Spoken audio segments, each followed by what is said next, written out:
I'm Shauna Rappaport here at GreenBiz 16 and joined by Paul Wright, who is the Senior Manager of Policy and Strategy at Boeing. Welcome. Thank you. Appreciate that. Yeah, glad to have you with us. So, Paul, help us understand, what does it mean to be the Senior Manager of Policy and Strategy at Boeing? What are some of the goals that you're working on, particularly around sustainability? Sure. So at Boeing, we have a corporate structure where we have business units that make commercial airplanes that fly people around, connect the world together, similar to how GreenBiz connects a lot of us together for great ideas. And then we have a defense and space and security business that helps us protect and explore new worlds. So as we start to look at how that fits in with our strategy and our policy, my job is to make sure from an environmental perspective that we look at policies external to the company, so policies that governments have, and our policies internal to the company, what we tell ourselves to do, and think about, is that really matching up to the expectations of society? It is an impressive way for us to be, because as a company, we're a leader, and we show the world the way to go. So we make sure that our policies are in alignment. And the way you kind of make progress is through your strategy. So another part of my job is to constantly benchmark the world and other companies and understand the best way to implement sustainability at a company like ours. That's great. Let's talk a little bit about the world of biofuels, which is something that Boeing has really been at the forefront of investing in.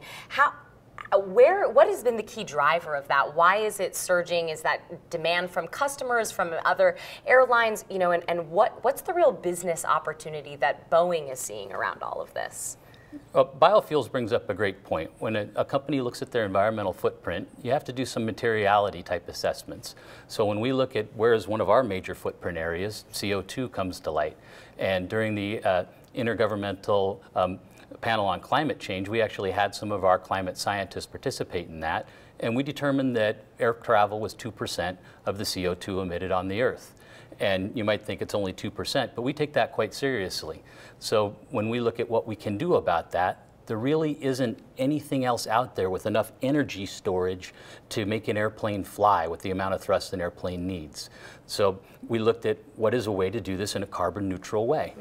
And that takes you to biofuels. So help us understand a little bit, how are you approaching that? What are the solutions really looking at like, and what are the implications at scale? Sure. So the first thing to understand is how biofuels work. So a biofuel does not burn less CO2 than a conventional fuel. How it works is as a plant grows, it pulls CO2 out of the air. And then during the burning of that fuel, that CO2 is released and it makes a closed loop cycle. Whereas a fossil fuel comes up from the ground and just simply releases more CO2 into the air. So given that thinking, we have to think about the sustainability. Where do you get those plants from? What are the right plants in different parts of the world? And it's not the same the world over. So you need to look at the implications of the right feedstock in the right areas of the world, and we have teams going around the world working with governments, coming up with the right feedstocks and teaming with governments to make investments together into the right sources of these clusters that produce this biofuel. And our near-term goal is 1%. And at SeaTac Airport up in Seattle, we actually have biofuel mixing in with the regular jet fuel today.